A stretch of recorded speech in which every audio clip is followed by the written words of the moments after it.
बोले श्री सदगुरु भगवान की जय। आज हम आत्मा, जगत और जीव के बारे में चिंतन करेंगे। आत्मा क्या है, यानी परमात्मा क्या है। आत्मा और परमात्मा में कोई भेद नहीं है, अभेद है। आत्मा ही ब्रह्म है, ब्रह्म ही आत्मा है। जीव और जगत क्या है, इसके विषय में चर्चा करेंगे। आत्मा की परिभाषा तत्वबोध के अंतर्गत दिया गया है।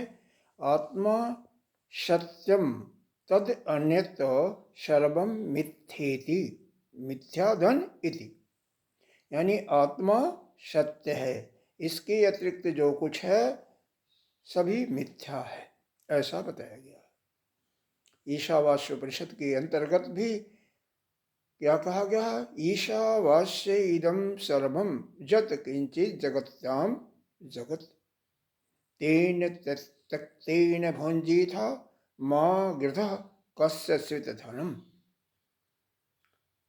अर्थात इस जो कुछ आपको दिखाई दे रहा, ईशावास्य इदं सर्वम, सब कुछ क्या है? केवल ब्रह्म ही है। इस संसार के अंतर जो कुछ आपको दिख रहे हैं, सुन रहे हैं, सब केवल ब्रह्म ही, उसके अलावा कुछ नहीं है। इसलिए तेन त्यक्त्वा भुंजी था मां गृधः कस्य धनम, इसलिए किसी दूसरे के धन का लालच आप मत करो। ये क्या मुंडक उपनिषद में भगवान आत्मा की परिभाषा देते हुए ब्रह्म की क्या बताया गया है? दिव्य अमूर्तम अमूर्त दिव्यम अमूर्त पुरुष। और परमात्मा कैसा है? दिव्य है, अमूर्त है, यानी इसके कोई मूर्ति, कोई निराकार, कोई रूप नहीं है। अजह, अजन्मा है, यानी जन्म मरण के बंधन से मुक्त है। दिव्य अमूर्तो पुरुष अजम अव्ययम। और कैसा है? अव्यय है, यानी वह, उसके अंदर कोई खर्च नहीं होता है। अव्यय जैसा है वैसा ही शुरू से लेकर हमेशा ही रहता है। अजो दिव्यम अमूर्तः पुरुषः अजम अव्ययम अमन, उसके मन भी नहीं है, यानी उसके अंदर कोई संकल्प विकल्प भी नहीं होता है। अप्राण, प्राण भी नहीं है कोई।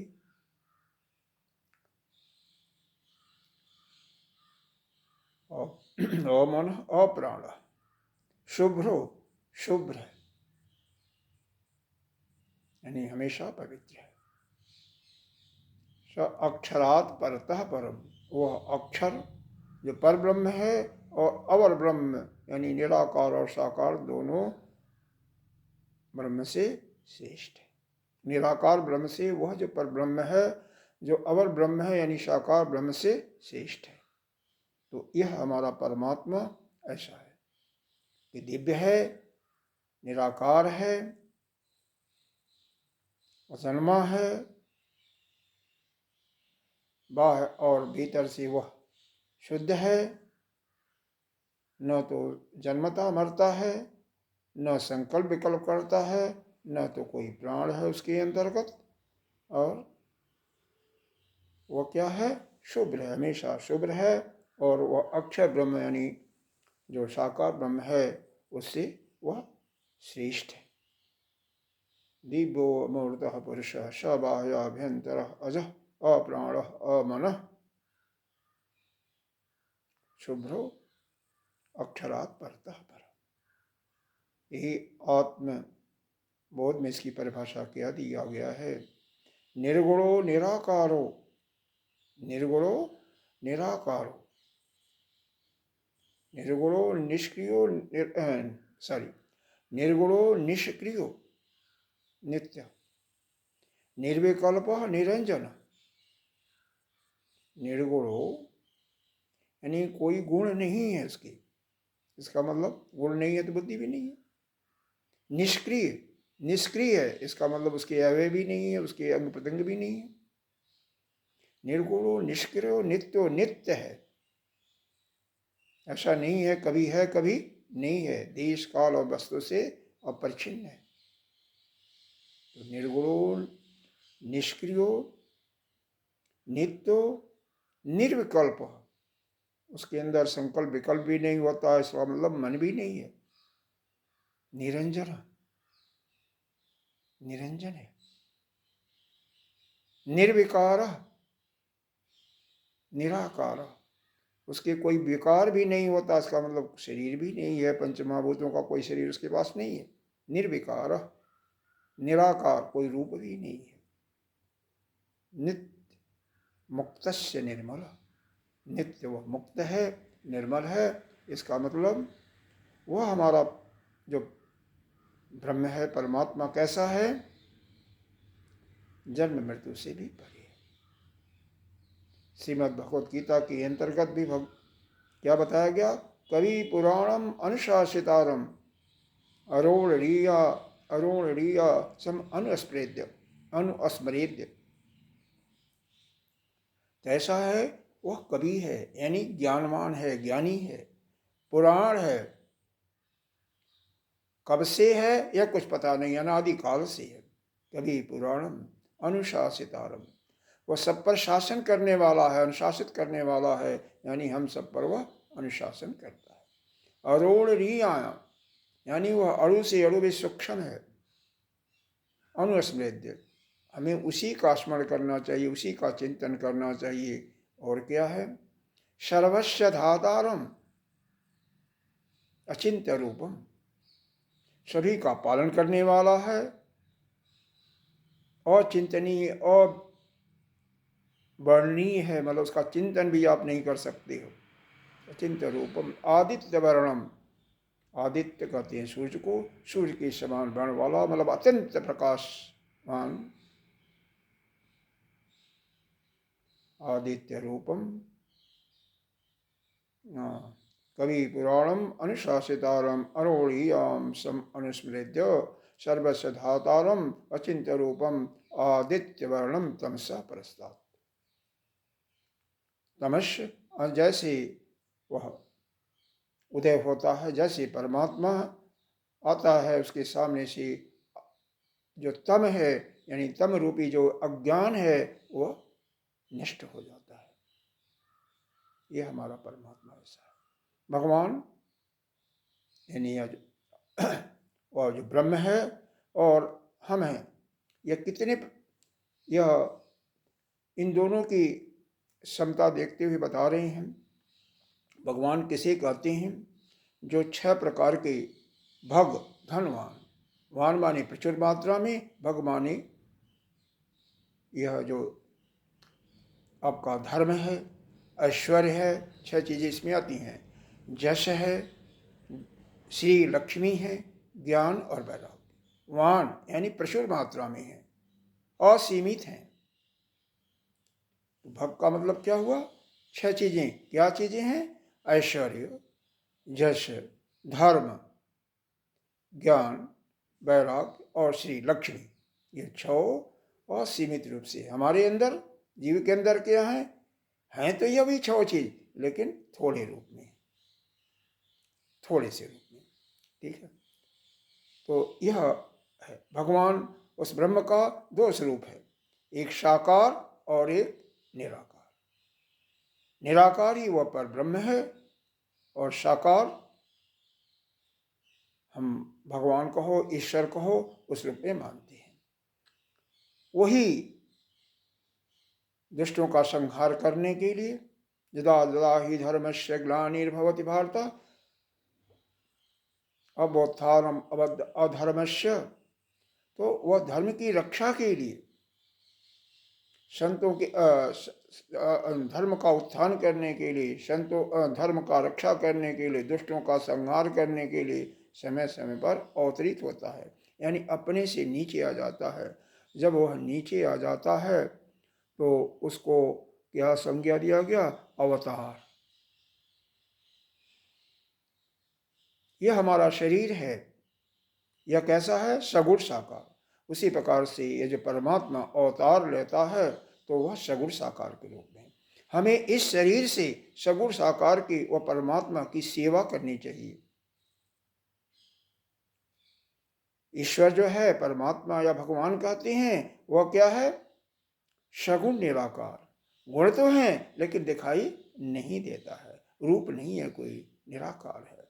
उसी प्रकार से हमारे अंदर जीव है जो कि गुण तो है लेकिन आप उसको देख नहीं सकते, न चीर करके उसको प्राप्त कर सकते हैं। कोई डॉक्टर उसको आजकल नहीं देख पाया है, न देख सकता है। तो हमें क्या करना चाहिए? उस सगुण निराकार का, यानी उस परमात्मा का, वो अपने ईश्वर का, भगवान का, उसका क्या करना चाहिए? मन से, जीव का मतलब मन, मन से उसका चिंतन करना चाहिए। हालांकि जीव मन से परे है, जीव तो ब्रह्म ही है, लेकिन वह मन की कल्पनाएं, उसी से मन जो करता है उसको वह जीव अपना मानता है ना। मन में जो भी चिंतन करता है, चित्त के अंदर जो संस्कार है, उस जीव का ही, पिछले कर्मों का ही तो वासना है। तो मन से इसलिए उसका जाप करना चाहिए। शरीर से उसकी सेवा, और किसकी? सगुण साकार ब्रह्म की, और मन से उस सगुण निराकार का जाप। वह निर्गुण निराकार जो ब्रह्म है, वह निर्गुण निराकार, सभी से परे निर्गुण निराकार है। उसी प्रकार से हम क्या हैं? हमारे अंदर जो आत्मा है वह भी निर्गुण निराकार है। इसको अगर बुद्धि मान लें तो बुद्धि से उस ब्रह्म का चिंतन करना चाहिए। इस प्रकार से हमें उस ब्रह्म का शरीर से सेवा, मन से जाप और बुद्धि से चिंतन करना चाहिए। जब तक हम सेवा नहीं करेंगे, हम उसका चिंतन नहीं करेंगे, तब तक हमारा उससे प्रेम नहीं होगा। जब प्रेम नहीं होगा तो हमारा कल्याण होने वाला नहीं है। वह हमें अपना ले, ये ऐसा हमारे अंदर धारणा होना चाहिए कि मेरा वह नहीं है, बल्कि मैं उसका हूँ। मैं परमात्मा खुद कहे कि यह अमुक साधक मेरा है, मेरा भक्त है। जैसे सभी लोग का, कोई भी कह सकता है कि भाई यह तो मेरा रिश्तेदार है, यह जो एसपी है इस प्रदेश का, सुप्रीटेंडेंट ऑफ पुलिस या डिस्ट्रिक्ट मजिस्ट्रेट जो है, यह मेरा है, मेरा जानने वाला है। उससे वह लाभ नहीं मिलेगा जिस समय वह कहेगा कि यह तो मेरा है, अमुक मेरा है, मैं इसको जानता हूँ, यह मेरा है, मेरा दोस्त है, मेरा मित्र है, तो फिर आपकी वैल्यू देखिए क्या होती है। उसी प्रकार से वह ब्रह्म, वो परमात्मा, वह खुद कहे कि यह अमुक साधक मेरा है। ऐसा हमें विचार करना चाहिए। तो समय कुछ ज़्यादा हो रहा है, तो यह जीव के बारे में चिंतन किया और आत्मा के बारे में भगवान के 3 स्वरूपों का चिंतन किया। निर्गुण निराकार, सगुण निराकार, और अवतार लेता है तो सगुण साकार के रूप में। उसी प्रकार से जीव का 3 स्वरूप, ये जो शरीर दिखाई दे रहा है यह सगुण साकार, इसके अंदर जो जीव है, ये तीनों शरीर इसके अंदर आते हैं, इसके अंदर जो जीव है वह सगुण निराकार है। और आत्मा जो ब्रह्म है, जो केवल साक्षी भाव है, न इस शरीर के द्वारा जो कुछ आप करते हैं, भोगते हैं, ग्रहण करते हैं या जानते हैं, उसका वह केवल साक्षी मात्र है। तो इनके बारे में हमने जानकारी किया। कल हम आगे चर्चा करेंगे इसी को बढ़ाते हुए, जिसमें हम ये देखेंगे कि यह जो आत्मा है हमारे अंदर, क्या अंदर बाहर सब जगह विराजमान है, यह क्या है? यह तीनों शरीरों से, जो 3 शरीर की हमने चर्चा की, उससे तो अलग है ही है। शरीर की 3 अवस्थाएं होती हैं। कौन कौन? जागृति, स्वप्न, सुषुप्ति। इन तीनों से भी, इन तीनों का साक्षी है। और पंचकोश जो शरीर में होते हैं, अन्नमय कोश, प्राणमय कोश, मनोमय कोश, विज्ञानमय कोश और आनंदमय कोश, इन पांचों कोशों से भी परे हैं। उसके बारे में, इनके बारे में हम कल चर्चा करेंगे। अब आइए ध्यान के लिए आप सुविधाजनक आसन में, सुखासन या अन्य आसन जैसे आपका पद्मासन है, बैठ जाइए, जो सुविधा हो। रीढ़ की हड्डी सीधी हो, बाएं हथेली गोदी में, दाईं उसके ऊपर। प्राणायाम जैसे बताया गया था, आप 3 आवृत्ति प्राणायाम की ले लें। यानी बाईं नासिका से श्वास भरना, कुंभक की अवस्था में रुकना, दाईं से दोनों समय में बाहर करना, फिर कुंभक, फिर दाईं से श्वास का भरना, कुंभक, बाईं से श्वास का बाहर, फिर कुंभक। 1 आवृत्ति हुई, 2 आवृत्ति और करें।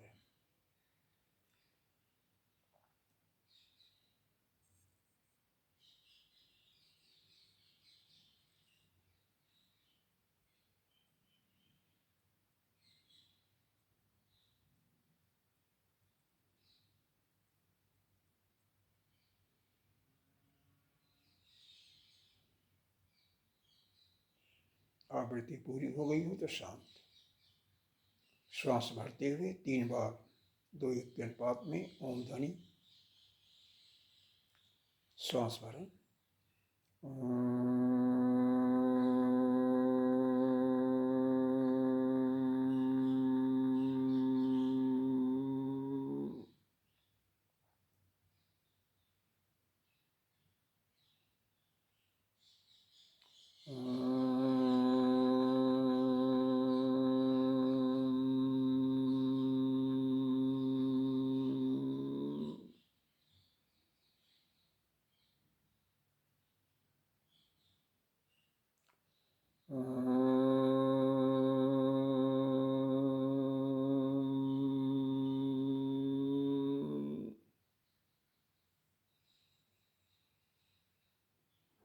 बिल्कुल शांत। ध्यान आपका अपने आराध्य के चरणों में।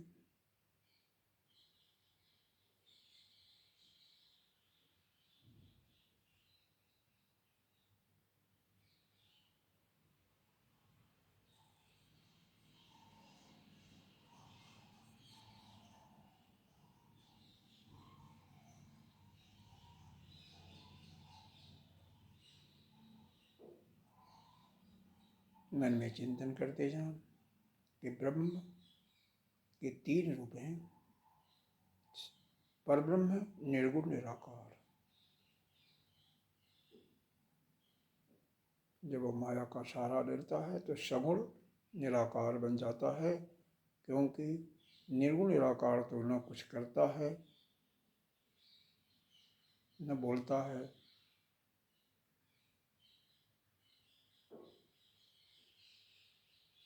न किसी को दंड देता है, कुछ नहीं करता। लेकिन सर्व निराकार ही सबका शासन भी करता है, सबका पालन भी करता है, सबकी उत्पत्ति भी करता है, और यही हमारा हर क्षण ख्याल भी रखता है।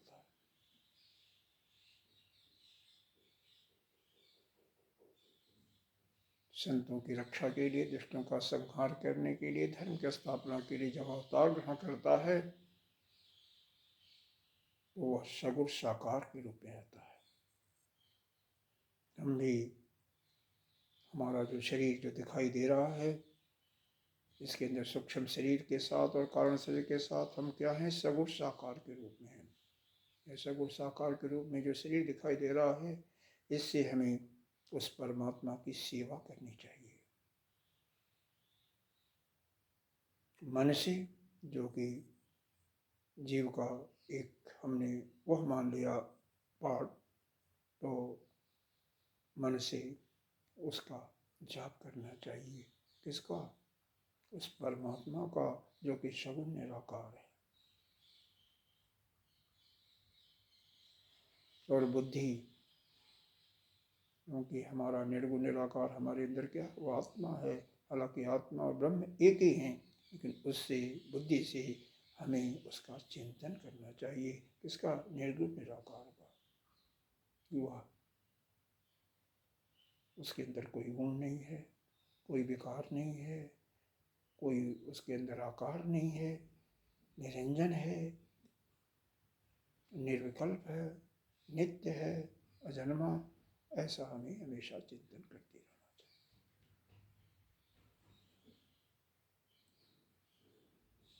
इन्हीं शब्दों के साथ आज अपने वाणी को विराम देते हैं। ओम। प्रार्थना, इसके पहले प्रार्थना और शांति पाठ। एक बार सांस भरें।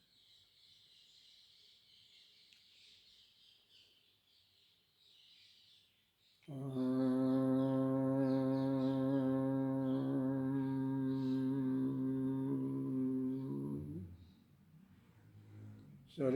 भवन्तु सुखिनः, सर्वे सन्तु निरामयाः, सर्वे भद्राणि पश्यन्तु, मा कश्चित् दुःखभाग् भवेत्। ॐ शान्तिः शान्तिः शान्तिः। ॐ रमिदं